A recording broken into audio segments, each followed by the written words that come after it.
Hello, Eurovision fam. It's Alesia Michelle, and I'm not alone today talking about Deltävling 3, semifinal 3 for Melodifestivalen. And I'm excited because I'm not alone, so I'm going to go right here. So introduce yourself. I am Ben Robertson. I've been covering Melodifestivalen for quite a while now. I'm writing this week for ESC Insight about the contest. Hey everyone, it's Miceal here, founder of Eurovision Hub. And yeah, if you've been tuning into the past Melfest reviews that we've been doing, you'll be no stranger to my face. But if not, hey. Okay, so we're going to just go down the line in order of the folks. And let's kick it off with the diva, the returnee, former Eurovision winner, or are you really a former? She will always be a Eurovision winner. Charlotte Perelli. Okay, Miceal, you kick it off. What do you think of Still Young? Thank you so much for letting me kick this off. I am so excited about Charlotte Perelli coming back. I have to say that the press did an amazing job this week at describing this song. I have found in previous weeks that the descriptions haven't matched the songs, but this week the Smith and Cell Goliath mixed with ABBA description was perfect. Like, she's brought Schlager back, but in a modern way. I think it echoes the folky pop trend that was around the Swedish charts last year. So yeah, I definitely think that she's given the Schlager fans what they want and expect, but also being able to open up to other music fans, because I've even been speaking to people who aren't big pop Schlager fans, and they were like, "Wait, do I like this?" And I'm like, "Yes, you do." So yeah, that's my initial first thoughts when I heard it. That, and the team behind Kingdom Come is responsible for it, and you can hear that all over the song. So I'm a happy fan right now for sure. Okay, Ben, how are you feeling about Still Young? The team behind Cruel is invincible as well, and that's my impression, especially on that chorus. It's very. I mean, the Schlager comments that are popping up are spot on, right? I mean, there's other elements, but this is a pure Schlager, and it goes back in time as well. That feeling more from '99, I'd say, rather than 2008 in this sound from Perelli's previous entries. There's a really iconic moment at the very start with the way that she's lit. It's almost like she's a statue on the stage. It's missing something we have to talk about, though. I know what you're going to say. So is it together? Oh, the key change. The key change. Yeah. It's written for it. The bridge and the way the actual chorus text, it almost becomes spoken, yet it's a beautiful little soft melody to it. And then you drop, you wait, and it's just a chorus. And I'm just thinking, look, if you're going to go for this genre, you've got to go 99 out of 100. You've got to push it to exactly where it needs to be. And while, all of us who are Eurovision fans, part of the reason is for songs like this that only exist in the contest, I'm sure, it's a little bit 8 out of 10.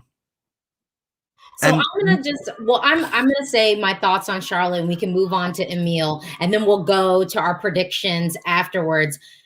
I love this song. I have already replayed the rehearsal clip like 5, 6, 7 times today, and I was like stuck in meetings all day, and I still found time to like watch the performance. I will say this: if I gave a note, I wish her dress was shorter because she's got great legs and great body still. I don't think she needs to be in the mid thigh. Let's seamstress from SVT. Let's take the dress and let's bring it up a notch. She's got tights on anyway. It's fine. I want the dress to be shorter.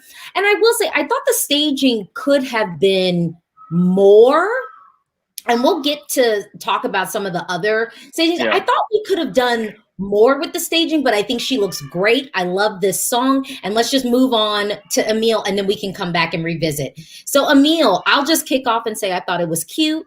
I thought it was fine. I felt like his rehearsal felt a little bit unprepared. Like it seemed like he was like kind of a little bit behind his own track and whatnot. But I do think the song is cute. I like it. It's straightforward. This is not something that I think is Honor Hansen. It's not going to be in the final, but I was able to get through it. It wasn't like a song that I legitimately was like, oh, when is this going to be over? I got through it. It's interesting, this one, because Emil's won a few awards for being a great live artist. And I think this year's contest doesn't play to his strengths. This song is a frantic number, really high tempo, very Swedish radio pop sound.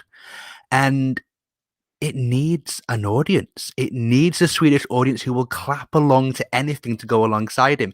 And he's just performing to the cameras, which is not what he does as an artist. He performs to a crowd and there isn't one.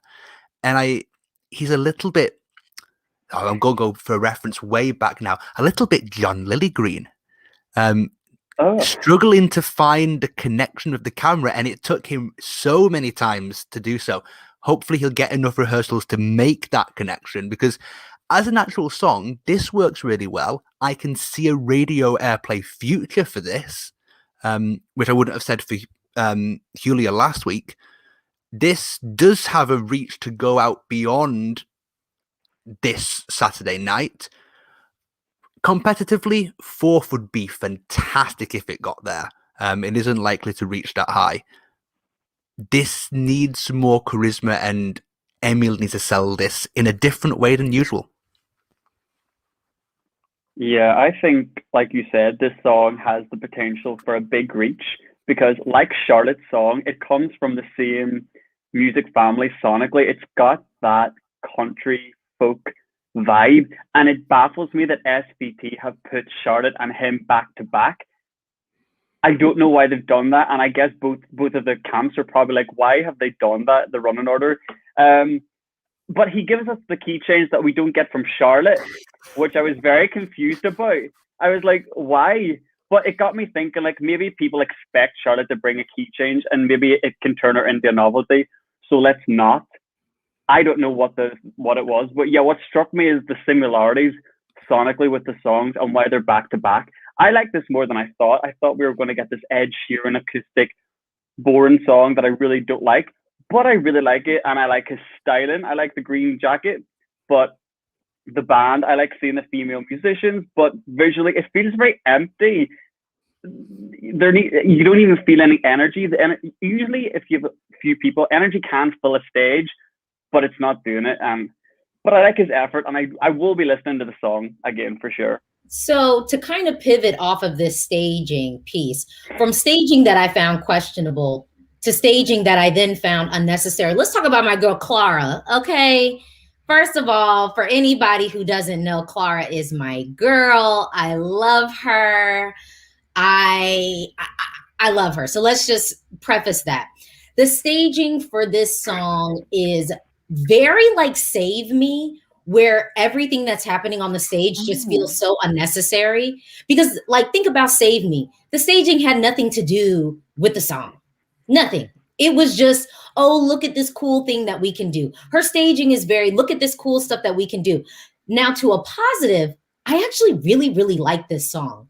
This is a song I really, like, after I was listening to Charlotte, I was listening to my girl Clara's song. I really, really like the song. Yeah, the staging is extra. And it's so weird. The staging is so extra, but then we have no dancers. Like, it's so extra, but then no dancers. I'm confused, but I do love the song, and she's making me proud. And I actually like the styling. I mean, it's on stage. It's a performance. Let's do something out of the box and cool.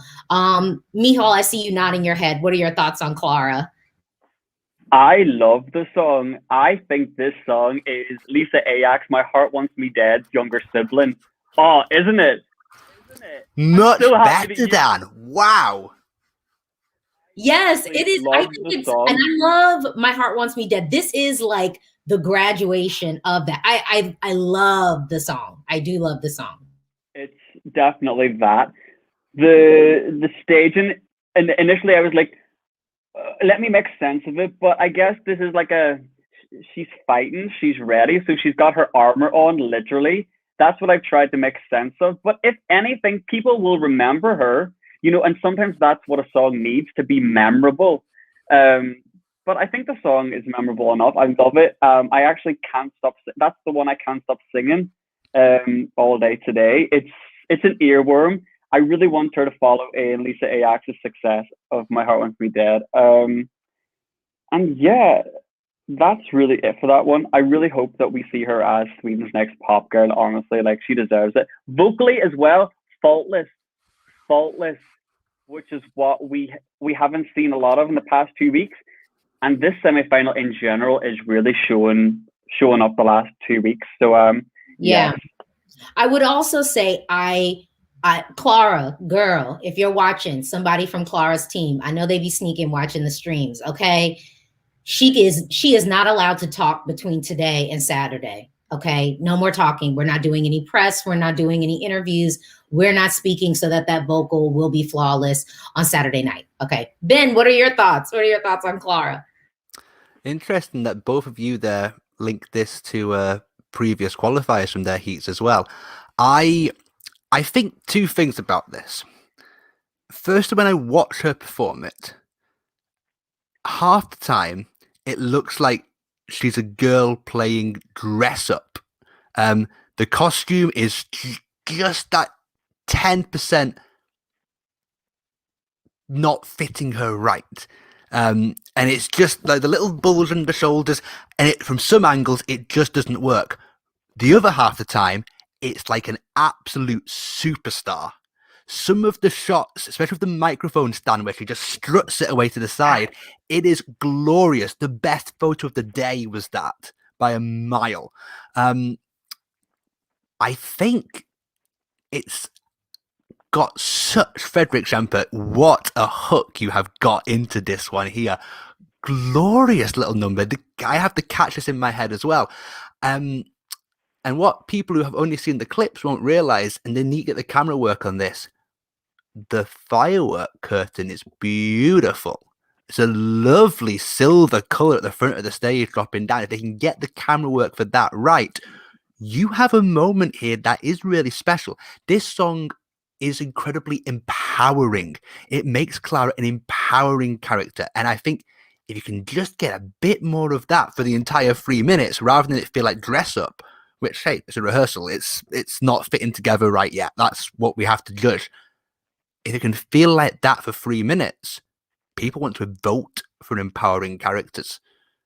Yeah, and I think the other thing I just want to note, though, talking about dress up, I mean, Hannah Firm sailed to the final last year, and she was legitimately playing make-believe in her dress on stage. Let's transition to our rock band for this semi. It's Mustasch. Ben, what are your thoughts on Mustasch? What are you thinking? This is the kind of song, I think, when I first was reviewing it, like, I'd be over in your lovely United States of America, put the roof down, drive on the interstate, and that's the kind of song you have blaring out at you. We've had plenty of rock songs in Melodifestivalen before, but none of them have felt so, I don't know, not performance-like. It doesn't feel like, if you do the direct comparison with Lila Sister's song, very much a Melodifestivalen kind of rock number. This one here, there's an authenticity to it. It's described as classic hard rock. It is completely classic hard rock. I miss the come and vote for me vibe. I miss the I'm doing something to get you excited. I feel like I'm just driving along. It's making the right moves. I do love the organ drop. That pops in for the about 2 minutes in. But I don't know. I think people expected more. I think people expected something more creative, because Bed on Fire in 2013, that Ralph got through to the final, really creative number. And this is a classic number. Okay, Miceal, your thoughts? Yeah, for me, this one doesn't even hold a light to Little Sister. The whole stage and everything feels quite dark, a bit cold, a bit sinister. To be successful, I think a song needs to be it needs to appeal to a wide audience, and I just can't see a wide voting audience back this. There's no real catchy hook in it for me, and that married with what's going on recently in the Swedish press, I just think this all just stands no hope, and I'd be happy to not see it advance in any way. Yeah, so I actually had higher hopes for Mustasch than Little Sister, especially given like past catalog. I'm not gonna lie, this is still a song that I like. And I have to say, I think the press stuff is unfortunate. And I did read some of the articles. I will say though, like, didn't he like serve time though for like the assault? So like, we do, and I think the responses were he was like, so I just want to track that like he did serve time and that he did apologize. And I am all for allowing people the space to evolve, and we cannot hold like past bad behavior like over people's head if they are seemingly like remorseful for said actions. But that's like a whole nother thing. I actually really do like the song. I would love a rock battle happening at Honor Hansen. I really, really would. So I wouldn't be mad at this advancing, but let's move on to Sana Nielsen. Is it you? Oh no, it's Elisa. Beautiful staging. It is definitely Frozen. I will say, I kind of looked at this staging and I was like, it's crazy because I think Charlotte and Clara kind of got like kind of interesting staging, but then this one made sense. It was beautiful. I loved her styling. Like I almost was kind of like, Clara, we could sing this song with this staging too. Yeah, what are your thoughts on what Elisa's serving? I think it's exactly what we expected. It's like classic Schlager ballad. We didn't expect anything less than this.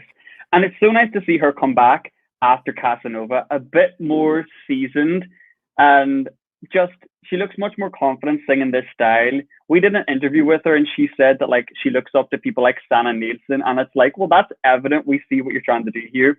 The staging is magical. It sounds like something straight out of a soundtrack. And I think vocally, again, it was one of the best. She really takes us on a journey with the song. The song builds, at key change after key change, and it challenges her vocally as well. Like there's parts at the end, four key changes. Three, at the end, think. She just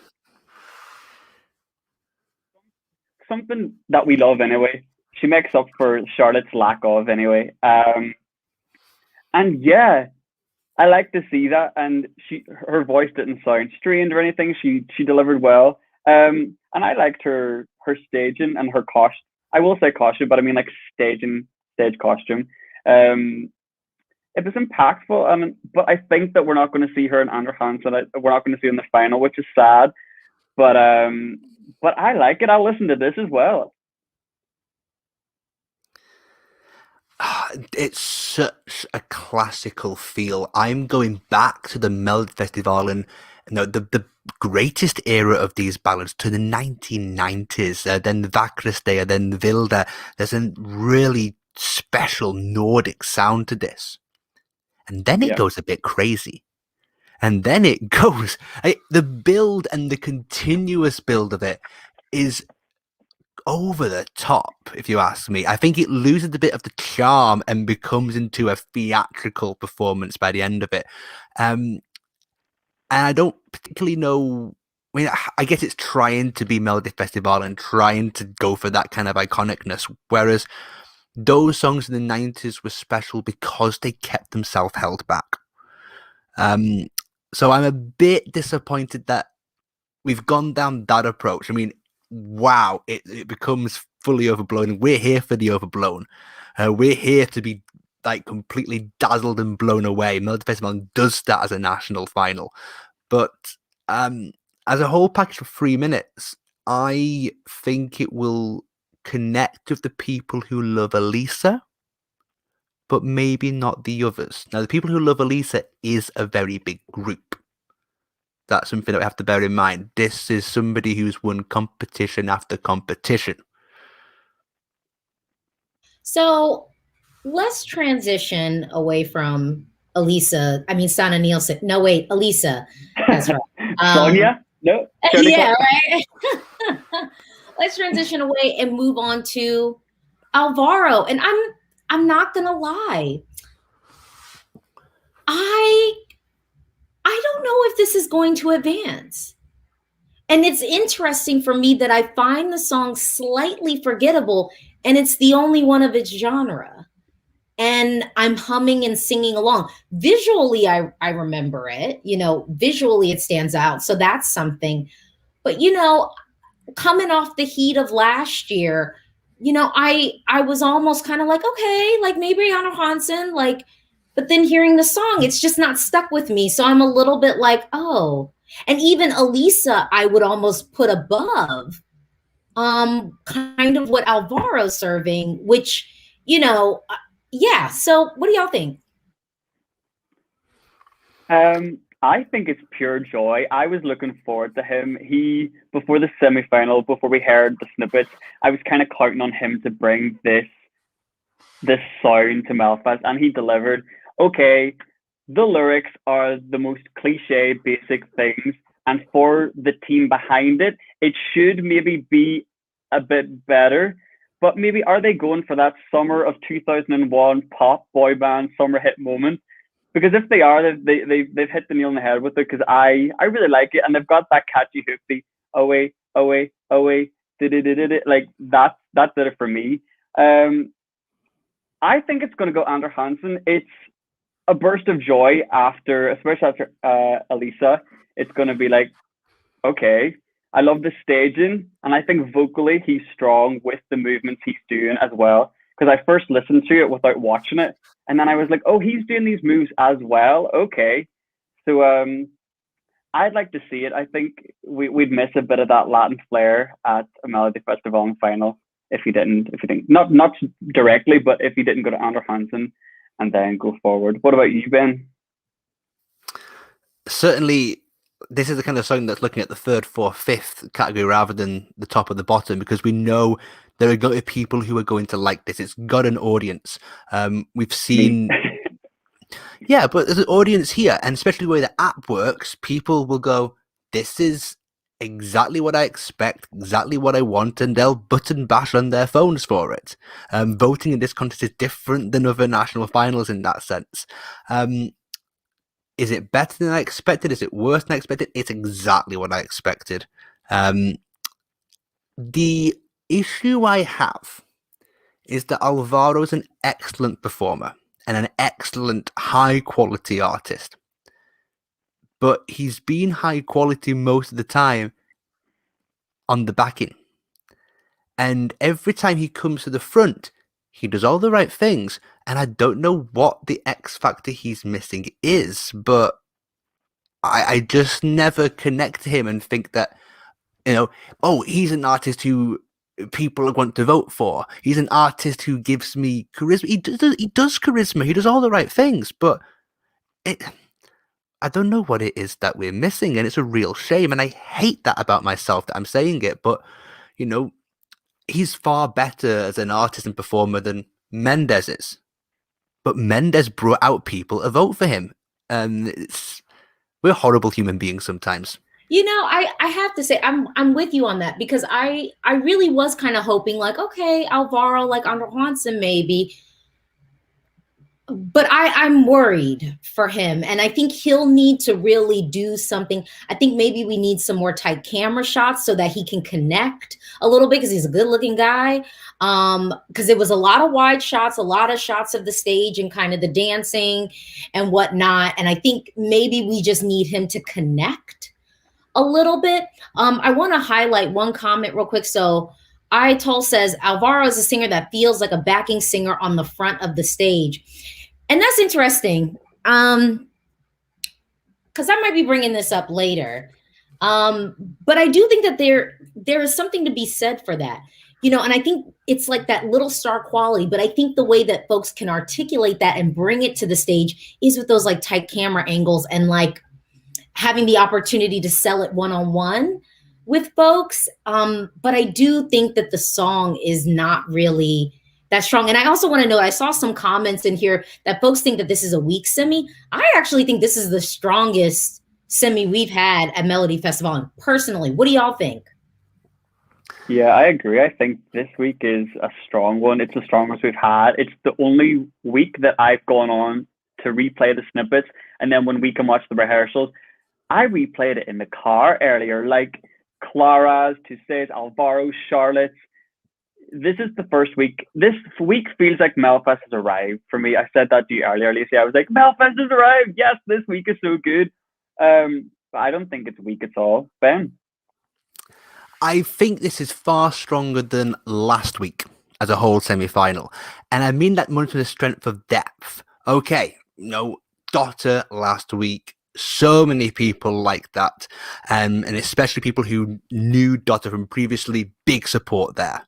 So in that sense, those fans are going to be like, oh, that semi-final was better. If you look at the average level here, I think it's higher. There's not a bad one in the 7 this week. I think that's the key difference. What's interesting is that there's 7 so diverse genres of styles. So there's something for everybody, but it's also going to be genres that you might not really like. I'm 32 years old. I can quite clearly see those Eurovision fans older than me absolutely adoring whatever Perelli's bringing out on stage. That is exactly their cup of tea. Those who are younger are adoring what Clara's bringing out. So maybe there's not everybody's liking all 7, but there's something there for everybody to like here. What I might be saying, though, is I'm using the word like rather than love.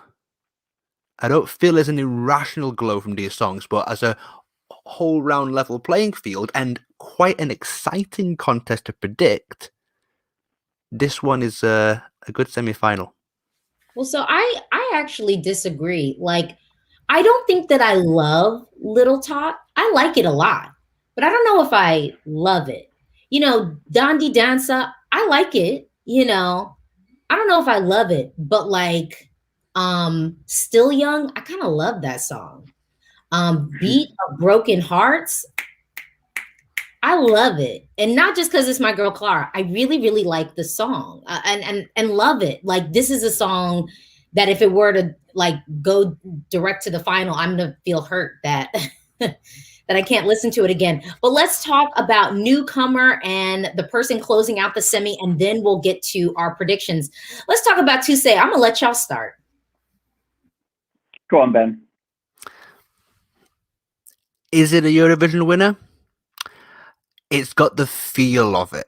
It's got the right kind of mood and the right kind of structure which fits. It is so anthemic. Anthemic songs just have this all-round glow and aura about them, this uniting feel. Sung really well. Performance doesn't offer much new, but works. The symmetry just makes it bold and stand out. Tusse is a great, again, can't put my finger on it, but where Alvaro just feels that little bit vacant, Tusse feels so real and raw, and it's brilliant how that comes across. What I would say, though, is that what Tusse brings is so clinical. He's the last winner from 2019 of Idol. If you told me this was the Idol winning song, I'd believe you. That is what it feels. It feels like an Idol winner's performance. And I don't know if Eurovision Song Contest or Melodifestivalen, top 3 is the same thing. It's slightly jarring for that aspect. It's a bit too clean. This is my direct to final along with Charlotte Perelli. This is we talked about Alvaro feeling like a backing singer, and he's been doing it. He's been doing this a lot longer than Tusse, but Tusse comes out here like a seasoned, competent performer. Like his charisma, even in the first like 30 seconds, he's moving, he's owning himself and owning the stage. I find the song, it's anthemic, but it's like prayer like, or it gives me Michael Jackson Earth song. You know, that like marching, the chanting. It gives me goosebumps. I love it. The hook, the voices, and then we get it echoed by the choir at the end with the keychain. It goes somewhere. As a performer, I feel safe watching him. Like I know we're going to get a really good, competent performance. And so some really nice striking side shots as well when they use the length of the stage, and it looks so good. I can see this going straight to the final and even being contender to win. Like for me right now, I don't know the Mamas song, but for me, it could be Tuesday versus the Mamas in the end of it. I'm just looking through my notes here just to see if there's anything else that I left out. But yeah, it was just that it had a prayer-like quality to it, and I don't know what else to describe it, but yeah, I love it. Really, really love it. The anticipation and all the build and hype around him, I think he lives up to it and more. What about you, Alesia?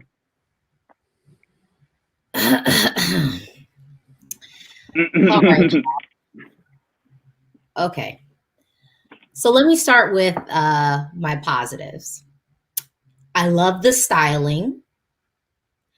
I like the staging, except for the random faces in the background. I don't know how many times I'm going to have to scream up at the high heavens, unless there is a reason for those people to be behind. If it's some children's choir at a school that had burnt down and they rebuilt it, or, you know, somebody's grandparents or their family, why are we seeing random faces on the stage? I understand they're talking about a million voices, but if those are not voices that are connected to his, I don't know why they're there. It makes no sense to me. It's stupid and it feels cliche. Okay. For this to have been so hyped up and to close the show, I find myself so deeply underwhelmed by the lyrical content. I find myself so unsurprised by the chord structures, the sound. This is a song that we have heard before. There's nothing new about it. And I do think that he's an interesting artist, but he is not a vocalist. He's not a singer. The vocal seemed very tight. At times where I was almost kind of like, are you going to make it there? You know, where I found myself like, ooh, well, like holding my breath are you going to make it to the note? You know, Sweden should not send this to Eurovision. So y'all Swedes, don't do it. Don't do it. Don't do it. Because I will be concerned. And look, I'm willing to be the unpopular opinion here, and that is totally fine. Again, I love the styling, I love the staging, except for the random faces. But this song is, the thing is, there's nothing wrong with the song. You know what I mean? Like, it's not like a bad song. So let me just say that it's not like a bad song. But I am, again, deeply unsurprised by it. We have heard this song before. It sounds like this was maybe supposed to be his idol song, but he liked Patrick Jean's song better, and I understand why. I wouldn't have picked this one either. I think that the production team is, you know, putting in work to elevate the song a little bit with the staging. But this ain't it. Y'all can respond to what I said. I mean, what we are in here, we are in Deltävling 3, the third heat. And the third heat traditionally is where upsets happen. You know, I remember FO and O were just expected to walk through in their third heat a few years ago, and they lost to Owe Turnquist. The thing is, we don't really have like an unusual act. We don't have a ran around with ding dong this week that could just do an upset. But it's the part of the show when, you know, the big favourites and like we have to turn on and think about Eurovision now coming heat 4. We've had a couple of weeks of this. We've got more people watching than usual. Not that much, only about 10%, but we've got more people watching at the moment. And this is the part of the show and the structure when the viewers at home start to misbehave with their voting gaps a little bit. And if shocks happen, they happen here. Tusse's performance is a little clinical, and it oozes high quality, and it should be talked about in that Melodifestivalen winning bracket because this can get jury points and televotes. And there's only a few songs that will get to the final that can hit both sides of that spectrum. So it's in that mix, and it should be talked about as such. And hey, as a well-produced Swedish entry, it therefore gets talked about as Eurovision winner status. We know how this game works. But if it's all of those things, why am I just not feeling it? Because I should be the kind of person who does dig this kind of style. So maybe this is a good time to transition to our predictions. Okay, who do we think is, so who are your two that you think are going to be direct to final? Miceal, you said, I think Charlotte and Tusse, you think are going to be direct to final. Yep. You standing by that? Standing by it. Okay, Ben, who do you think is direct to final? Definitely. I think Tusse is direct to final. I think ending the show like that's going to be enough. I think Clara's in the final. I think Clara's going to work in all age groups with that kind of style if it goes through rehearsals in a way Perelli might not. So I'm thinking, for me, my direct to finals, I'm going with Charlotte and Clara. And I'll just transition for my Anna Hansen. I think I'm still going to hang my hat on Mustasch. Just because I think it is different. It's going to stand out. What are the dads going to get behind? You know, what are kind of like the anti-pop folks going to get behind? You know, I'm going to hang my hat on Mustasch, and then I'm going to say Tusse for Anna Hansen. What are y'all thinking for second chance? I'd put Perelli in there just behind the top two. And then I think just because I know how well this person wins votes and how, you know, the average age of people voting in this is 45, the way the app works, I think Elisa's going to get an Andrew Quanson spot as well. And I should just say, wow, I would honestly prefer, given what I've just said about Tusse, I would actually prefer Elisa there than Tusse, but I do know the hype of Tusse was real. But y'all, I'm not going to lie, there was a whole bunch of hype around Faith Kakembo, but then the song. Not from me, there wasn't. So I mean, rivers, yeah, I was done from day one last year. Hype definitely doesn't mean anything if you can't back it up. But I do think, you know, the song, you know, Voices is kind of like that safe Melfest kind of package. He is coming off of winning Idol, but you know, I'm not gonna lie, y'all. What is going on at Swedish Idol? Because are we like, what is going on at Swedish Idol? Because at this rate, you know, I might carry my tail over there and throw out some doo-wop pops. Because I mean, I'm really curious because we even had Kariatu. Kariatu did Idol, and same with Natalie. And I've not been wowed by these vocal performances. And you know, are we just voting for people we like? Which, I mean, I guess there's always like a level of voting for folks that we like with Swedish Idol, but I've been surprised at kind of the vocal levels that I've been seeing. Yeah, the quality of performers coming off Idol, you'd expect maybe with those couple of months on TV, surrounded by industry professionals, you'd expect maybe a higher quality from maybe Kariatsu, for example. But I'm not usually one to like that X Factor Idol winner single package. I think it's so transparent. I find it so false. But there's just something about Tusse's song that I really do like. It's details like the marching. It gives me that, like I said, there's like a chanting, that, like I said, prayer vibe. I don't even know if I'm saying the right words, but that's just my initial thought of it. And coming after Alvaro, the difference in showmanship as well really stood out for me.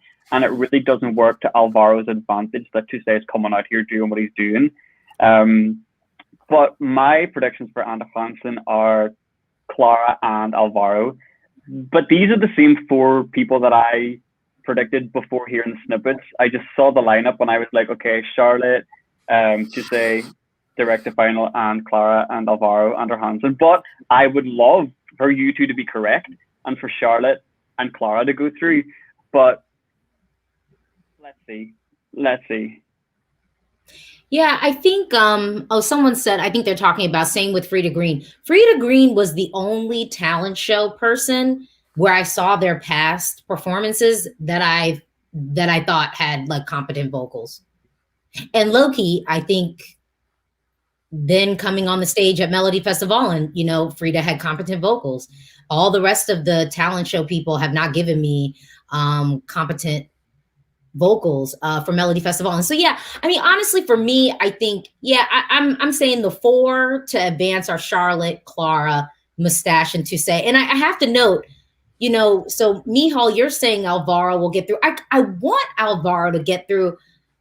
And I kind of almost am like, maybe just for the variety sake, it will get through. But then again, I think about all the years that the Island Sounds didn't make it through. So, I don't know.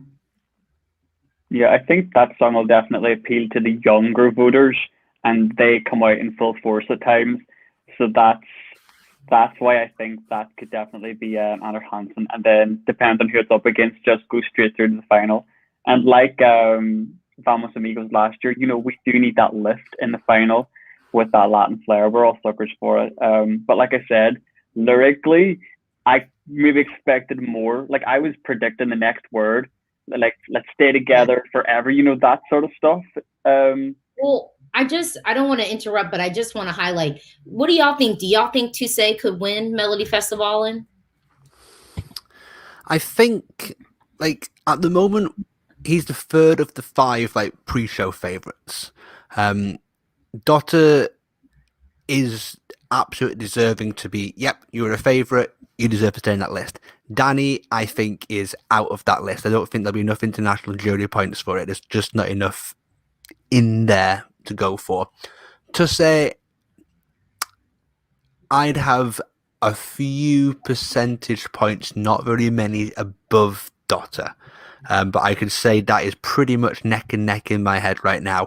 With Eric Sader and the Mamas to come, I'd say I think the Mamas are more reliable in terms of we know what we're going to get. We know they'll deliver it. And I think there'll be a big audience for that for many reasons this year. Just something well sung and charismatic. They'll deliver that and it'll be really enjoyable. Eric Sader is a bit of a wild card because he's not really in this to win it. He's a competitive person to give it a go, but he's in it for other reasons. He's in it because he wants to have a big show. But yeah, that's the way the book is at the moment. You want to see if Tusse's got anything extra. We've just judged it on a rehearsal. It's a tight one this year. It's a tight top four. I can see Daughter staying at the top of the odds, but I think what she has in her hands is a streaming hit, like a summer hit. That's what she's got. I don't know if she's got the winner. I think if we're talking winners, I think we haven't heard the Mamas, but I'm still counting them as a contender.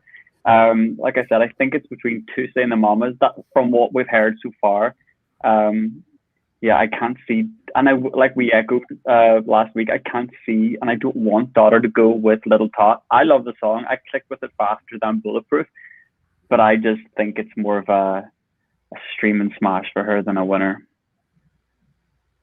All right. Well, thank y'all so much for joining this live stream. We're going to close out. And thank you, Ben. Thank you, Miceal, for joining me. I hope everyone who's watching this will be back Saturday night after the final, so then we actually can talk about what went down. Thank y'all for watching. Every like, every subscribe. Thank you so much. And we're definitely going to keep doing these. We've got one more week of Melodifestivalen, but I do feel like this week really set it off. For me personally, I feel like I'm in the groove of things. Yeah, I literally messaged you. I was like, it's happening. Yeah, I know, right?